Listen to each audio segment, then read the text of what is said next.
Welcome to the Tech Egg. Don't get scrambled. Enjoy the video.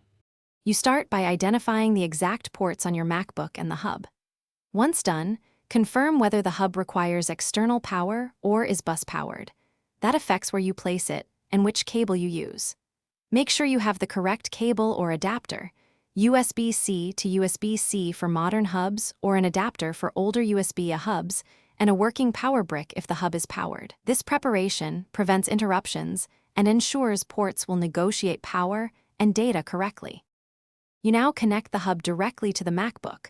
Avoid chaining adapters, which can cause negotiation errors.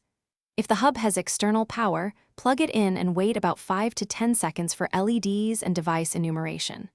Once lights indicate readiness, attach one peripheral first, like a thumb drive or keyboard, to confirm the Mac recognizes it. If it works, add more devices, watching for power-hungry items. Also check system information USB to verify enumeration and ports. Finish by organizing cables and confirming each peripheral functions under typical load. If something fails, first reboot the MacBook and replug the hub. Many enumeration problems clear with a restart. Next, ensure the hub has power and try a different certified cable. Cables often cause failures. Make sure Mac OS is up to date and check the hub maker for firmware updates. If a device still won't appear, test the hub on another computer to isolate whether the hub or MacBook is at fault. Thanks for watching. Consider subscribing if I helped unscramble your problems.